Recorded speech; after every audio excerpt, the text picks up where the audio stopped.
Bonjour à tous et bienvenue pour ce nouveau Facebook Live. Je suis Ségolène Hart, psychologue pour l'association L'Accolade et aujourd'hui je vais vous parler des 5 langages de l'amour. Autrement dit, comment vous pouvez dire votre amour à votre enfant et être sûr que ce soit correctement entendu, que l'enfant entende vraiment ce message d'amour. Gary Chapman est un auteur qui a écrit un livre qui s'intitule Les langages de l'amour de l'enfant. Il a identifié 5 manières différentes de dire et de comprendre l'amour. Et donc, pendant ce Facebook Live, nous allons voir ensemble quels sont ces différents langages et comment on peut les parler en termes d'outils de communication. Alors, vous pouvez me dire bonjour, vous pouvez me poser vos questions et me donner vos réflexions en direct, en tapant directement dans les commentaires. Je pourrai ainsi vous répondre au fur et à mesure. Alors, par contre, je suis désolée, je remarque que je n'ai pas le même tableau de bord que d'habitude sur mon ordinateur. J'espère qu'il n'y a pas de souci. Pour le moment, je ne vois pas de commentaires. J'espère que je vais les recevoir au fur et à mesure. Donc, n'hésitez pas à me dire bonjour tout de suite, ce qui me permettra de savoir si ça fonctionne ou pas, parce que pour le moment, ça n'est pas le cas. Bon, ça n'est toujours pas le cas.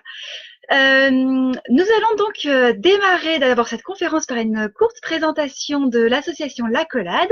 Ensuite, je déroulerai la conférence donc selon les 5 langages de l'amour tels qu'ils ont été décrits par Gary Chapman, à savoir les moments de qualité, le contact physique, les paroles valorisantes, les services rendus et les cadeaux.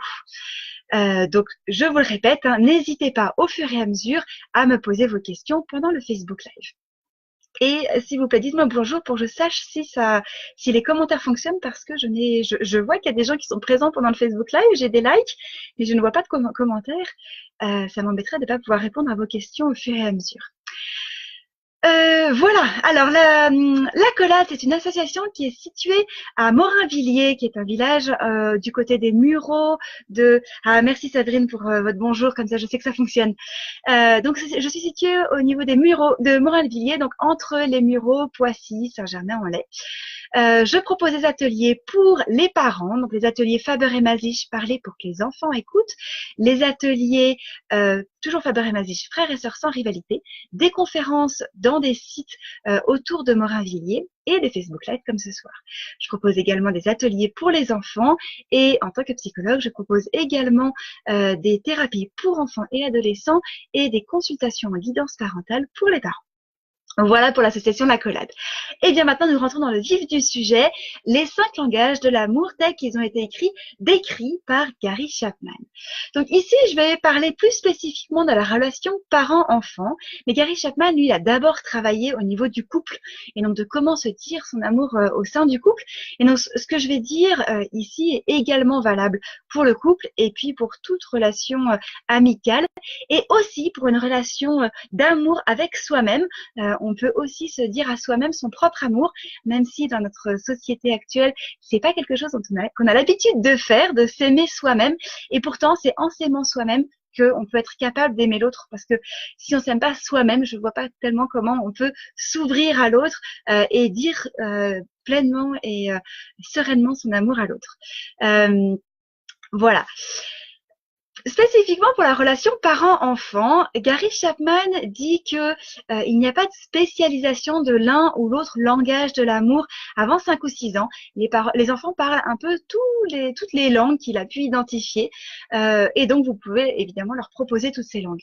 En revanche, à partir de l'âge de 5 ou 6 ans, on se spécialise avec une langue de préférentielle, voilà, une manière de recevoir l'amour qui nous est plus sensible. Et ça, cette sensibilité, elle va varier dans le temps. Donc, à un moment, vous pouvez identifier que votre enfant, il est plus sensible au contact physique, les massages, les câlins, etc. Mais ça peut changer, ça peut évoluer. Et je trouve que c'est toujours intéressant de poser directement à l'enfant la question, voilà, comment tu sais que je t'aime?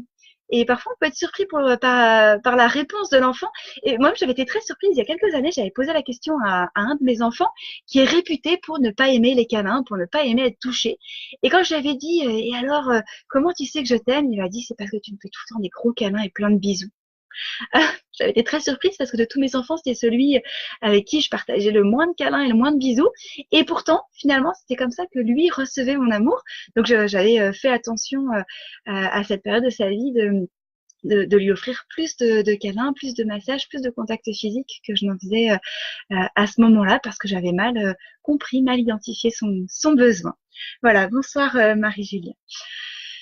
Alors, je vais démarrer, donc je vous ai dit, hein, par les moments de qualité, puis les contacts physiques, puis les paroles valorisantes, les services rendus et enfin les cadeaux.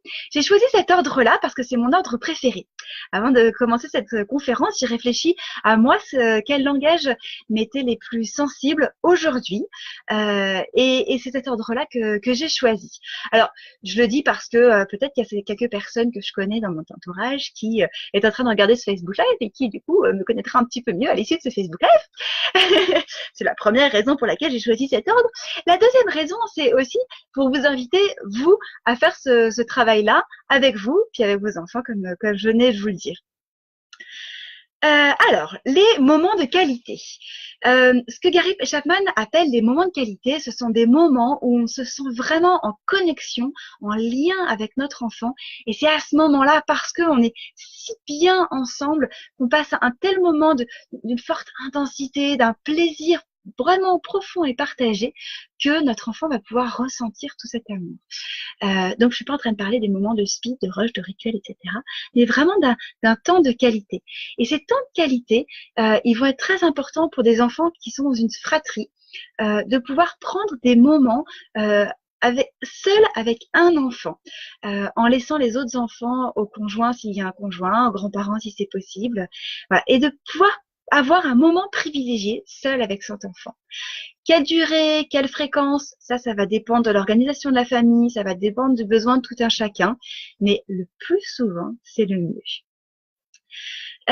C'est aussi important pour des enfants uniques, parce que avec les enfants uniques, on peut être pris aussi par le quotidien, les routines, les habitudes, qui font qu'on oublie de prendre juste un temps pour rien, un temps pour soi, un temps pour être là tous les deux ou tous les trois s'il y a les deux parents.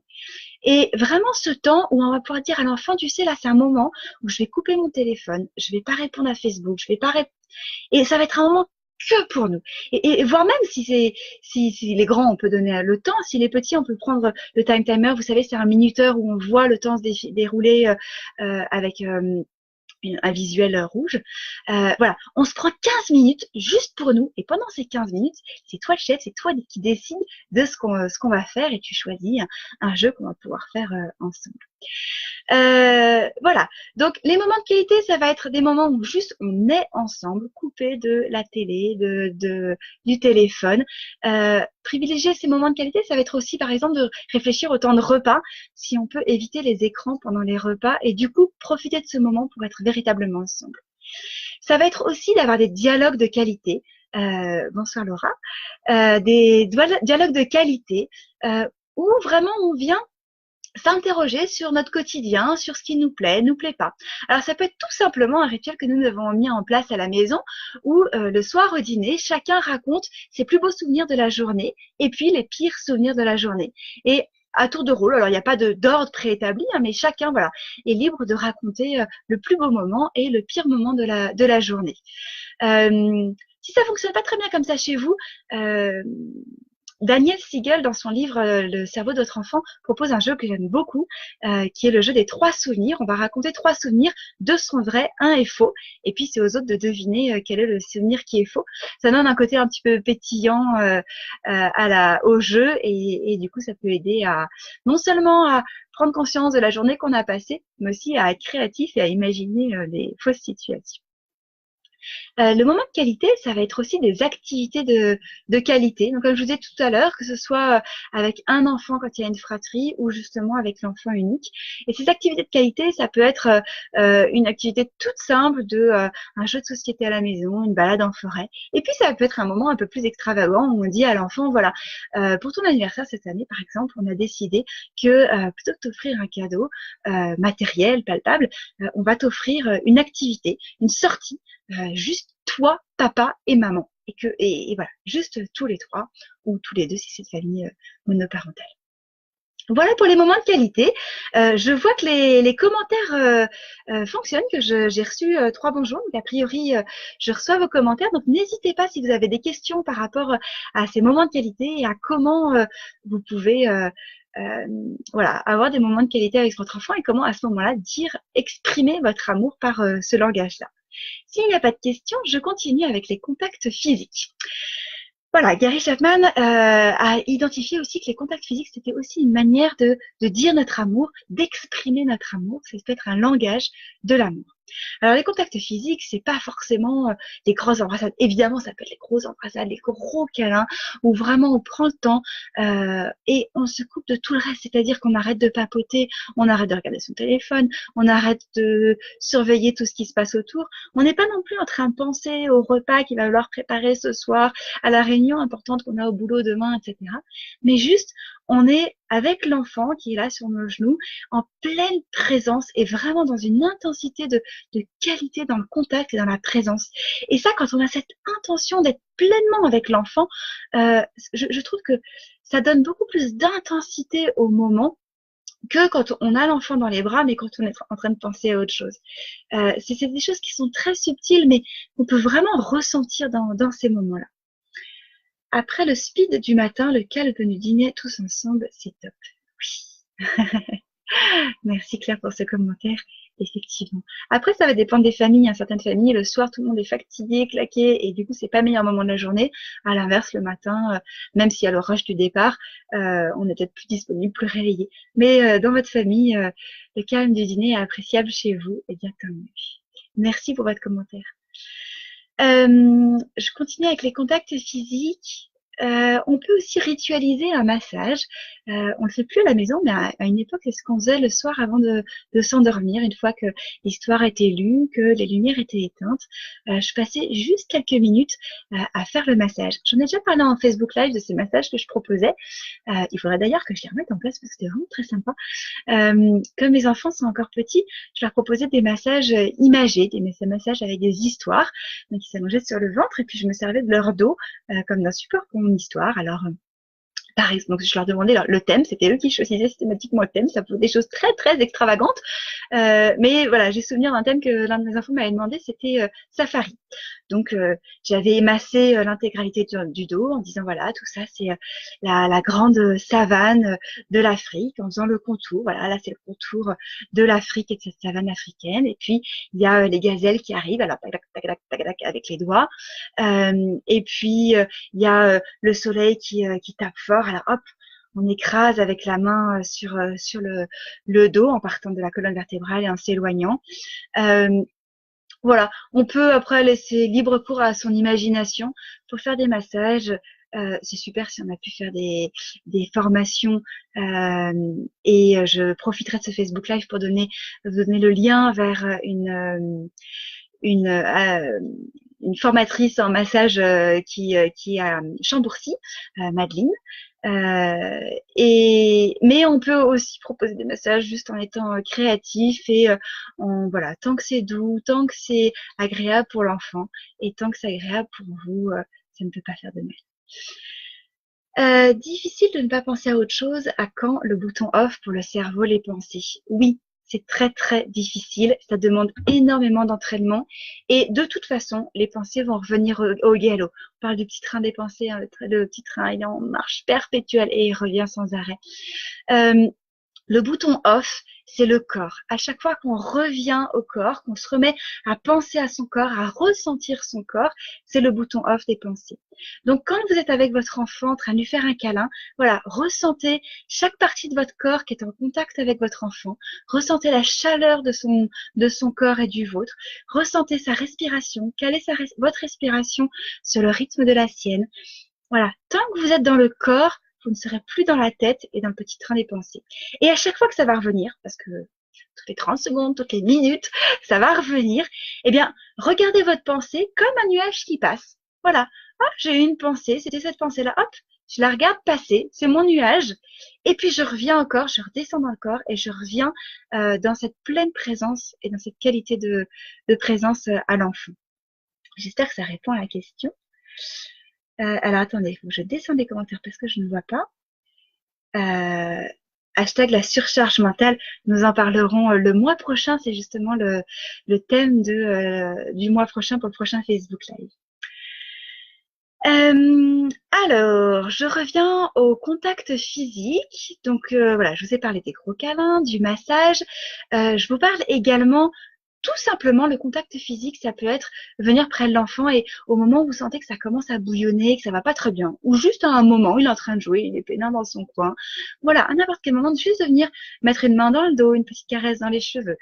Un contact furtif, mais agréable. Et ça, pour vous parler d'expérience personnelle, je sais que c'est quelque chose, par exemple, qui touche beaucoup mon mari. Juste une petite main sur l'épaule à un moment dans la journée. Oh, lui, ça lui plaît, ça lui parle, il est sensible. Donc, ça peut être le cas de vos enfants. Quand on parle des contacts physiques, j'aimerais aussi toucher un mot sur le consentement. Alors, le consentement, c'est quelque chose dont on parle beaucoup en ce moment sur les réseaux sociaux, et tant mieux. Et je pense que c'est vraiment important d'éduquer nos enfants aux prémices du consentement. Le consentement, c'est pas uniquement en termes de viol. Oui, elle a oublié de me dire non, et du coup j'ai cru que c'était oui, ce qui est une chose extrêmement grave. Mais sans parler de choses aussi dramatiques, aussi graves et aussi impressionnant. Le consentement, c'est tout simplement un enfant qui refuse de faire un bisou à la vieille arrière-tante qu'il a jamais vue. C'est aussi lui apprendre que son corps lui appartient et qu'il n'est pas obligé d'offrir un bisou à n'importe qui et de respecter son corps, ses limites et ses besoins que de lui dire « Ok, la vieille tante que tu connais pas, mais avec qui j'aimerais que tu aies une relation de respect. Tu peux lui dire bonjour en disant le mot, en faisant un signe de la main, en serrant la main, ou en lui souriant, ou en lui racontant une histoire que tu as dans la tête. Et t'es pas obligé de lui faire un bisou. Alors je sais que ça peut être compliqué pour la vieille tante qui, elle, peut penser que vous êtes en train de mal élever votre enfant. Et ça, c'est vous, à l'intérieur de vous, qui allez juger de ce qui est le plus important pour vous, à savoir de répondre à la demande de cette vieille tante. J'ai pris l'exemple de vieille tante, alors je continue là-dessus. De répondre à cette exigence de la vieille tante, ou alors de vous positionner par rapport à l'éducation que vous devez donner à votre enfant et à ce qu'il veut apprendre de ce que c'est que son corps, de ce que c'est que le corps de l'autre. Et je continue dans cette lignée-là, hein. Votre enfant, quand il est débordant d'amour et que face à sa copine ou son copain, il a une super grosse envie de faire un câlin et que le copain n'est pas d'accord, c'est aussi lui apprendre à respecter le corps de l'autre et les limites de l'autre et les besoins de l'autre que de lui dire « Toi, tu as vraiment super envie de lui faire un câlin et je vois à quel point tu l'aimes et je vois à quel point c'est important pour toi, mais lui, tu vois, maintenant, il n'a pas envie de ton câlin. Peut-être que tu peux lui dire à quel point tu l'aimes d'une autre manière et de trouver cette manière qui soit OK pour vous deux. Mais on ne peut pas imposer à quelqu'un de faire un câlin. Voilà pour ce que je voulais dire des contacts physiques. N'hésitez pas à faire vos commentaires. Là, il faut que je baisse les commentaires au fur et à mesure parce que je ne sais pas pourquoi ça monte pas tout seul. Donc Laura, j'ai répondu à votre question tout à l'heure. Merci. Eh bien, nous arrivons à la moitié de cette conférence et donc c'est le temps pour moi de faire un entracte. Pendant cet entracte, je vais vous donner les news de l'Accolade et les dates des prochains rendez-vous avec l'Accolade. Alors, mercredi prochain, mercredi 12 décembre, j'organise pour la première fois une session de révision des ateliers Faber et Maziche parler pour que les enfants écoutent. Donc cette session s'adresse uniquement aux personnes qui ont été formées par moi ou par n'importe qui d'autre, hein, ça n'a aucune importance évidemment, et qui souhaitent venir réviser les habiletés qu'elles avaient vues pendant les rencontres qu'elles avaient fait avec leur animatrice.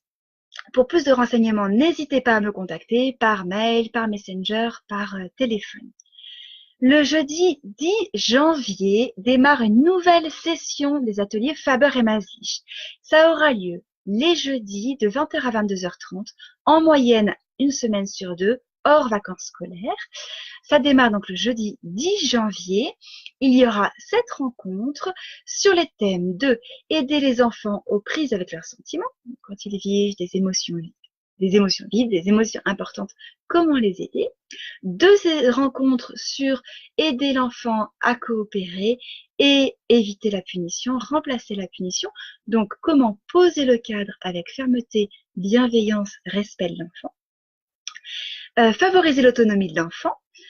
favoriser l'estime de soi de l'enfant en utilisant le compliment descriptif et aider les enfants à se dégager des rôles et étiquettes qui entravent leur développement. Des enfants qu'on décrit comme étant maladroits, colériques, agressifs, lents, etc. Comment les aider à sortir de ce rôle. Et la dernière rencontre, c'est une révision.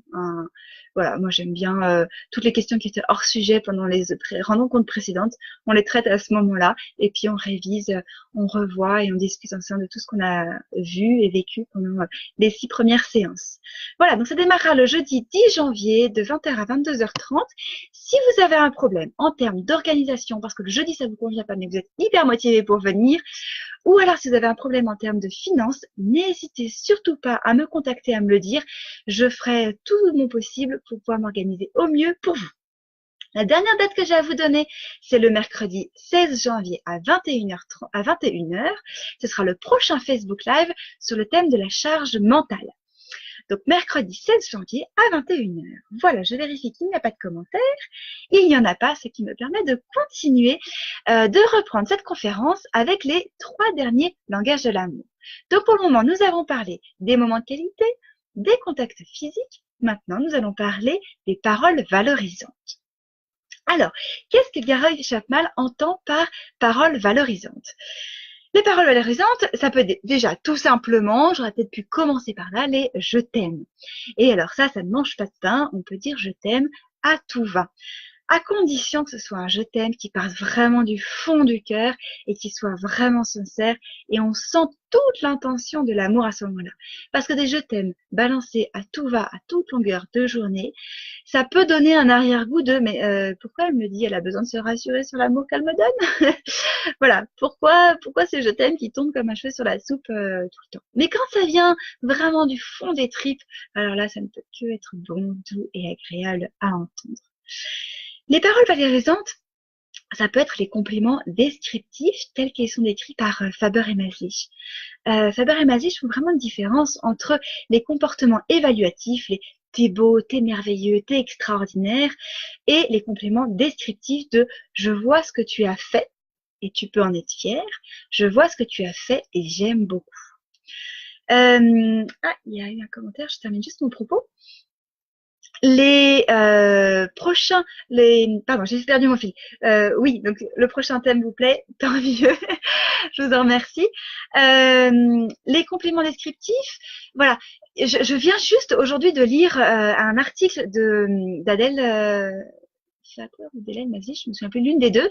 Je vais vous le mettre sur la page Facebook dans quelques jours, où elle relate une expérience qui a été faite et qui montrait que ils avaient proposé des puzzles à des élèves, à des centaines et des centaines d'élèves de milieux sociaux différents, d'origines différentes, dans je crois que c'était aux États-Unis, donc de différents endroits des États-Unis. Et ils ont proposé un puzzle relativement facile, de sorte à ce qu'il y ait beaucoup d'élèves qui réussissent. Et quand les élèves ont réussi, ils ont scindé le groupe en deux. La premier groupe, ils leur ont dit que ils ont réussi parce qu'ils étaient intelligents. Et le deuxième groupe, ils ont dit ils ont réussi parce que vous avez fourni beaucoup d'efforts. Donc les uns, ils ont valorisé l'intelligence de l'enfant. Et les autres, l'effort fourni pour réussir à réaliser ce puzzle. Et ensuite, ils ont continué les expériences. Alors, je vais pas tout vous relater, vous regarderez vous-même l'article sur la page Facebook dans quelques jours. Mais ils ont proposé ensuite aux enfants de dire, voilà, tu peux faire un autre puzzle en mettant un puzzle qui paraît être à peu près du même niveau que celui qu'ils venaient de faire, et un autre puzzle plus difficile. Et ils ont remarqué que le groupe à qui on avait dit tu es intelligent parce que tu as réussi ton puzzle a tendance majoritairement à choisir le puzzle de même niveau de difficulté, tandis que ceux à qui on avait valorisé l'effort accompli ont tendance à choisir le puzzle de difficulté supplémentaire. Et l'interprétation des auteurs, c'est de dire que quand on a valorisé l'intelligence, l'enfant préfère choisir un puzzle où il est sûr qu'il va réussir à nouveau pour garder son statut d'enfant intelligent. Parce que il peut avoir peur qu'en choisissant un puzzle plus difficile, il va échouer, ça va être plus compliqué pour lui, et que du coup, il risque de perdre ce statut. Et alors que l'enfant à qui on a valorisé l'effort accompli, du coup, ça lui donne le goût de l'effort, ça lui donne le goût du challenge, et ça lui donne envie de se donner un challenge supplémentaire. Et là où ils sont allés encore plus loin, c'est que plus tard, ils ont proposé d'autres exercices aux enfants qui n'avaient rien à voir avec les puzzles. Et ils ont remarqué que les enfants qui avaient été qualifiés d'intelligents avaient des moins bons résultats que les enfants dont on avait valorisé les efforts. Et ils pensent qu'en fait, les enfants qui ont été qualifiés d'intelligents, enfin, c'est pas qu'ils pensent, c'est qu'ils ont interrogé les enfants, et les enfants qui ont été qualifiés d'intelligents, qui ont été valorisés par rapport à leur intelligence, pensent que l'intelligence, on l'a ou on l'a pas. Elle est innée. Et que du coup, soit on est intelligent, soit on ne l'est pas. Et que quand on se sent en situation d'échec, du coup, on risque de perdre ce statut, donc on risque de perdre son intégrité. Et puis, ils considèrent que l'effort, c'est une situation d'échec.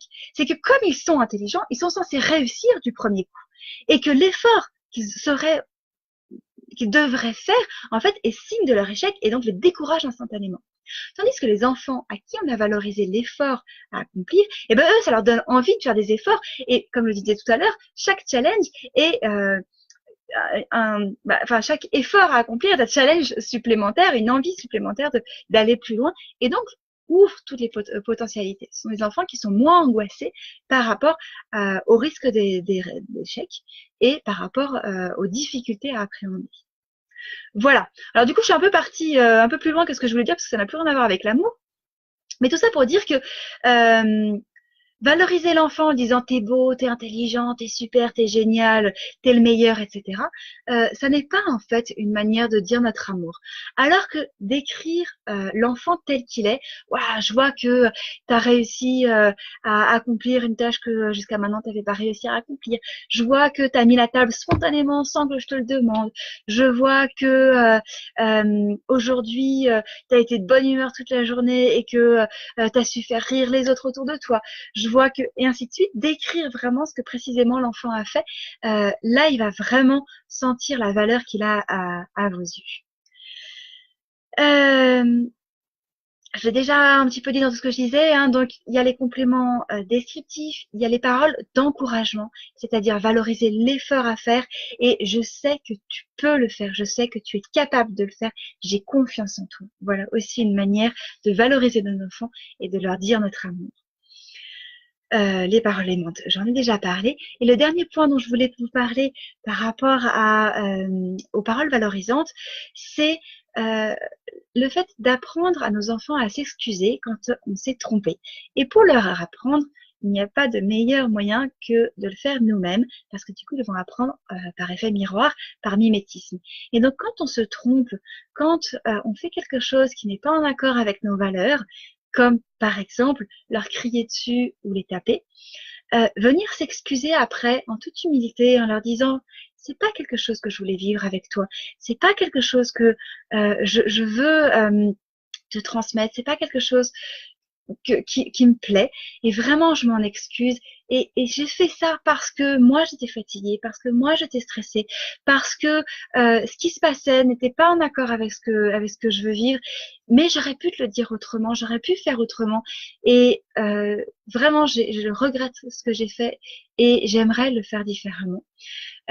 C'est aussi une manière de leur dire, même quand je suis en colère, même quand je fais des choses qui où on n'est plus en connexion, où on n'est plus en lien, bah, je t'aime toujours et je veux toujours en fait être en lien avec toi. Et l'amour que j'ai pour toi, il est inconditionnel, quoi qu'il arrive, quoi que je fasse et quoi que tu fasses. Voilà. Je ne sais pas si j'ai été claire dans mon dernier propos. N'hésitez surtout pas à me poser des questions et à me dire votre ressenti par rapport à ce que je dis. Surtout si vous n'êtes pas en accord avec ce que je dis, parce que ça me permettra de compléter ce que j'ai dit si je n'ai pas été claire sur un point, ou au contraire d'accueillir votre regard aussi. Et puis ça nous permet d'avoir notre ouverture, notre manière de comprendre les choses, et je trouve que c'est toujours constructif d'avoir différents regards. Alors, du coup, je vois qu'il y a eu un commentaire qui me dit que c'est très clair, et bien tant mieux. Alors, je continue avec le 4e langage de l'amour, qui est les services rendus. Alors, les services rendus, on se rend mieux le compte de ce que c'est dans les tâches ménagères, quand on participe aux tâches ménagères et qu'on rend service à ce niveau-là. Alors, avec nos enfants, effectivement, parfois juste leur montrer, leur mettre en évidence tout ce qu'on fait pour eux dans le quotidien. Pas d'une manière moralisatrice et culpabilisante de « Ah, t'as vu tout ce que je fais pour toi, tu pourrais quand même avoir un peu de gratitude pour tout ça, me remercier plus souvent, parce que le frigo, hein, il se remplit pas tout seul, que tes vêtements, ils se nettoient pas tout seul, et blablabla. Bla bla bla. » Non. Leur dire vraiment dans une intention, mais au plus profond de soi, dans cette intention de voilà tout ce que je fais pour toi et je le fais parce que j'ai à cœur que tu te sentes bien, que tu sois bien dans cette maison et que j'ai le sentiment que quand la maison elle est propre et rangée, que quand on a des plats équilibrés et bons, que quand tes vêtements sont propres et que du coup tu peux porter des vêtements propres, et ben j'ai le sentiment qu'à ce moment-là tu peux te développer correctement et que tu peux être heureux, etc. Même si ça fait pas tout évidemment, n'empêche que leur dire de temps en temps, voilà t'as vu ce que je fais là pour toi, par amour pour toi, et vraiment je suis heureuse de t'offrir ça. C'est un premier point par rapport au service rendu. Merci Lou également pour ton commentaire, pour votre commentaire. Qu'est-ce que je voulais vous dire d'autre par rapport à ça? Oui, l'autre point que je voulais aborder par rapport au service rendu, c'est le fait que quand votre enfant vous demande de l'aide, vous demande de l'attention, il y a des moments où on pourrait avoir envie de lui dire écoute c'est bon, débrouille-toi tout seul, t'es capable, tu peux le faire, hein. Par exemple, un enfant de 3 ans et demi qui est rentré à la petite section maternelle, c'est bon, il est capable de s'habiller tout seul, il sait faire tout seul. D'ailleurs à l'école il fait tout seul. Et puis on a à cœur en tant que parent que l'enfant soit autonome, qu'il grandisse, etc.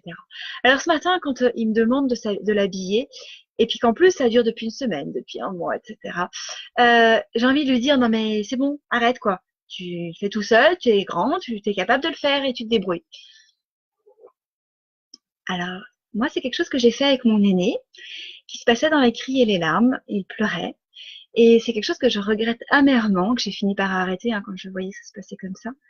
À ce moment-là, j'étais tellement dans l'esprit, je venais de me former à Montessori et pour moi c'était hyper important qu'il soit autonome et l'autonomie elle était à tout prix, que voilà, c'est pour ça que j'ai fait cette erreur. Mais aujourd'hui je le regrette vraiment et je me rends compte que un enfant, même s'il est capable de faire, il y a des moments où il ne veut pas faire, non pas pour nous embêter, non pas pour faire le bébé et pour perdre dans ses capacités. Non, il fait ça parce qu'à ce moment-là, il a un vrai besoin de connexion, il a un vrai besoin de maternage, d'attention, d'amour. Et je crois que c'est aussi lui exprimer notre amour, qu'à ce moment-là, lui dire je sais que tu es capable et je sais qu'il y a plein de moments où tu l'as fait. Mais là, aujourd'hui, je suis d'accord pour le faire avec toi.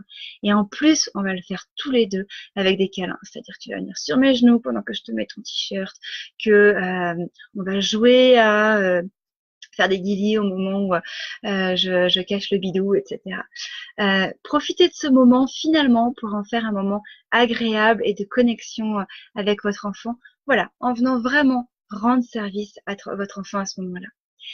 Un autre exemple qui est ici du livre de Gary Chapman, où il disait qu'un adolescent un jour avait dit à son père exprimait son amour avec d'autres langages que celui des services rendus. Et cet adolescent, à un moment où ils avaient une discussion au clair là-dessus, l'adolescent avait dit à son père, mais non, enfin tu vois bien, un jour j'étais en galère avec alors je me souviens plus exactement de l'exemple, mais c'est avec un outil. Il voulait construire un truc, il était en galère avec son outil et il n'y arrivait pas. Et son père lui avait dit, pareil, autonomie, débrouille-toi, tu vas y arriver. Je sais que tu es capable d'y arriver, débrouille-toi. Et du coup, l'adolescent avait été obligé de se débrouiller et avait fait tout seul. Et là, l'adolescent lui avait dit, bah tu vois. À ce moment-là, moi, je te demande de m'aider et toi, tu m'aides pas. Je me suis sentie tout seul, je me suis sentie abandonnée, je me suis sentie laissée pour compte. Et là, j'ai vraiment eu l'impression que tu m'aimais pas, que tu voulais pas t'occuper de moi, que tu voulais pas être avec moi. Voilà. Donc, parfois, donner de l'aide à son enfant, lui rendre un service, c'est lui exprimer son amour. Attention, cela ne doit pas se faire au détriment de vous. C'est-à-dire que si c'est un moment où il vous sollicite beaucoup, c'est un moment où vous êtes dans le rush, c'est un moment où vous n'avez pas envie, n'allez pas vous mettre la corde au cou en essayant de rendre service tout le temps à tout le monde et de toujours être au chevet de chacun. Et voilà. Prendre soin de l'autre, c'est d'abord prendre soin de soi et donc d'abord être sûr que c'est OK avec soi. Quand c'est OK avec soi et qu'on a la disponibilité pour aller rendre le service, alors oui, on y va. Il y a une question de Marie qui dit mais quand on est déjà très en retard pour s'habiller, alors du coup j'ai un peu de mal à voir le contexte exact parce que pour moi c'est plus rapide d'habiller soi-même l'enfant quand on est en retard que de le laisser s'habiller tout seul. J'aurais plutôt tendance à penser dans ce sens-là. Quand on est très en retard, on est en mode plan B. Là, tout ce que je vous raconte en ce moment, c'est pas dans le mode plan B. Là, tout ce que je vous raconte, c'est quand on est frais, quand on est dispo et quand tout le monde est bien disposé. Quand on est en mode plan B, alors là, on pense plus les choses de la même manière et on ne fait plus les choses de la même manière. Dans un premier temps, tant qu'on n'est pas dans le rush absolu, on va essayer de mettre en place tous les outils qu'on a à notre disposition pour que ça marche le mieux possible. Donc les gratouilles, les bisous, les câlins, etc. Donc, je vous ai parlé aujourd'hui, et puis il y en a plein d'autres tels qu'ils ont été développés par Filiosa, par Faber et Maslich, par la discipline positive, et j'en passe plein. Quand on est vraiment dans le rush et qu'il faut s'habiller, il y a un moment, je crois que la seule chose qui peut marcher, c'est la fermeté, à savoir de dire à l'enfant, là, il n'y a plus le temps, j'aurais vraiment envie qu'on fasse différemment, mais là, c'est plus possible, donc c'est moi qui vais t'habiller et on va faire ça le plus rapidement possible pour qu'on soit à l'heure parce que la maîtresse nous attend. Alors, du coup, je sais pas du tout si je réponds à la question, d'autant que cette question est très vaste. Je pense que je pourrais même faire un Facebook Live complet sur le plan B, d'une manière générale, pas uniquement quand on est en retard pour s'habiller, mais le plan B, qu'est-ce qu'on fait quand on est en mode plan B, parce que c'est vraiment le mode où on est le plus en difficulté. Est-ce que, Marie, vous pouvez me dire en commentaire si j'ai répondu à la question, et si c'est pas le cas, est-ce que vous pouvez me préciser votre question? Parce que je suis pas sûre de l'avoir bien comprise. Alors, je crois que je reçois les commentaires un peu en différé. Parce que là, j'ai rien qui apparaît. Dans ce cas, je vais continuer la conférence et puis je reviendrai sur cette question si Marie me complète sa question. Ah, attendez, j'ai un commentaire qui arrive. Oui. Donc oui, j'ai dû répondre à la question. Eh bien alors, du coup, je vais continuer la conférence par le dernier langage de l'amour qui est celui des cadeaux. Donc nous avons parlé des moments de qualité, des contacts physiques, des paroles valorisantes, des services rendus et maintenant ce sont les cadeaux. Les cadeaux, ça peut être toutes sortes de cadeaux. Des cadeaux achetés, des cadeaux trouvés, des cadeaux confectionnés. Alors, des cadeaux trouvés, ce que j'entends par cadeaux trouvés, ça va être les fleurs des champs, les cailloux, les bouts de bois. Et je précise les cailloux et les bouts de bois parce que c'est un langage que les enfants expriment avec beaucoup d'efficacité et de compétences. Ils en usent et en abusent et nous offrent beaucoup de cadeaux et de bouts de bois. Et donc, je vous invite déjà à recevoir ces cadeaux comme étant véritablement des cadeaux et véritablement leur langage plein et profond de leur amour. Et donc surtout pas de balancer le bout de bois dans la forêt à la fin ou de dire que le bout de bois et caillou c'est sale et qu'on le remet dans la forêt. Enfin bon, surtout pas. Chacun fait évidemment en fonction de ses principes, de ses valeurs, etc. Moi, fut un temps, j'interdisais tous ces cailloux, les feuilles, etc. dans la maison, et ça restait sur un coin. Nous avons la chance d'avoir une terrasse et un jardin. Ça restait dans un coin de la terrasse ou du jardin. Aujourd'hui, nous avons fait le choix d'avoir un sac plastique et on met tout ça dans le sac plastique et le sac plastique est dans ma chambre. Je trouve que ça valorise mieux leur cadeau. Ça permet quand même d'isoler tout ça et donc de ne pas salir la maison. Qui est aussi une de mes priorités. Mais ça permet d'avoir le sac plastique à disposition. Et en plus de ça, il est dans ma chambre. Donc, c'est vraiment un cadeau que les enfants m'ont fait à moi et qui reste de ma possession à la fin.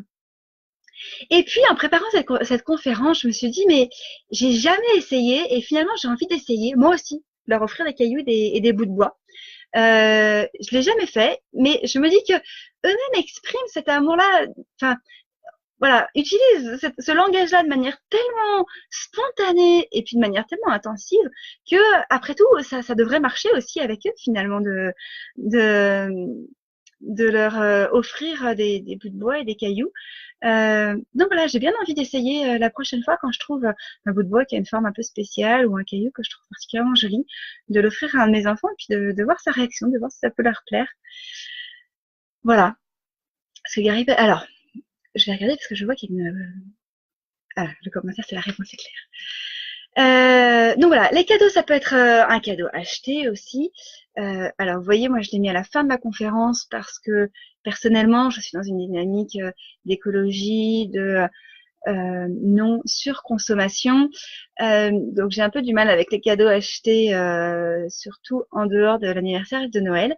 Mais après voilà, chacun ses valeurs. Et effectivement, un cadeau acheté gratuitement comme ça, c'est vraiment une manière d'exprimer notre amour, de dire voilà, je suis passée dans le magasin, je suis tombée sur cet objet-là, il m'a fait penser à toi et du coup j'avais vraiment envie de te l'acheter à ce moment-là. Dans le cas d'une fratrie, si vous tombez sur un objet dans un magasin que vous avez envie d'acheter pour l'un de vos enfants, mais qu'il n'y a rien d'autre qui vous parle à ce moment-là pour les autres enfants, mais que vraiment ça part du fond de votre tripes et que vous avez vraiment envie d'offrir ce cadeau-là à cet enfant-là à ce moment-là, eh bien, faites-le avec tout l'amour que vous avez.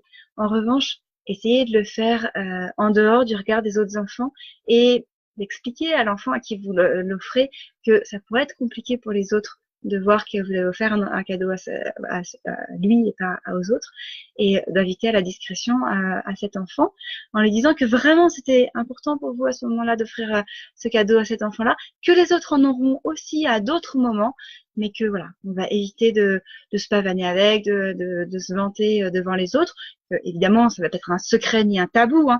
Là n'est pas l'idée non plus, mais voilà, ni dans un excès ni dans un autre, une juste mesure pour que ce soit acceptable et agréable, confortable pour les autres. Alors, je vois qu'il y a un autre commentaire. Mes enfants aiment bien quand je leur offre des feuilles et des cailloux. Ah, bah génial! Comme ça, on a voilà une maman qui a expérimenté et qui nous donne son retour. Et ben génial. Et ben du coup, ça me donne encore plus envie de le faire. Je vais faire attention à chercher des feuilles et des cailloux lors de notre prochaine balade. Merci pour ce retour. Eh bien voilà pour tout ce que je vous avais envie de vous dire pour ce Facebook Live sur les langages de l'amour. Pour moi, c'était important de faire ce Facebook Live dans cette période de Noël, qui est une période importante à mes yeux. C'est une période que j'aime beaucoup. Et donc, je vous invite à profiter de ces prochains jours pour pleinement exprimer votre amour à vos enfants. Et puis avoir un temps off, une discussion à part entière avec vos enfants pour leur dire cette question dont je vous ai parlé au tout début. Hein, et alors toi, comment tu sais que je t'aime? Qu'est-ce qui est important pour toi? Puis une fois qu'il a répondu librement à cette question, peut-être que vous pouvez lui parler de ces 5 langages de l'amour et voir avec lui ce qui lui parle, ce qui est important pour lui, voilà, si ça peut donner lieu à des échanges et à des débats avec vos enfants. Voilà, alors je vois qu'il y a un autre commentaire. Oh, plein d'autres commentaires. Chaque soir, nous avons installé le rituel avec ma fille au moment du coucher, jusqu'où on s'aime, jusqu'au ciel et pour toujours. Toujours assez agréable de lui dire et de voir le bonheur que ça lui procure. Merci pour ce partage, merci pour cette idée. Effectivement, ça doit être très très très plaisant, agréable et ça nous donne des bonnes idées pour nous aussi. Merci beaucoup. Eh bien, merci à vous. Ah, attendez, je vois qu'il y a d'autres commentaires. Merci, merci. Merci pour vos retours. C'est très agréable pour moi aussi. Je le prends avec beaucoup d'émotion. Je suis très, très heureuse de pouvoir contribuer, de pouvoir avancer pour vous. Alors, vos retours sont vraiment précieux pour moi.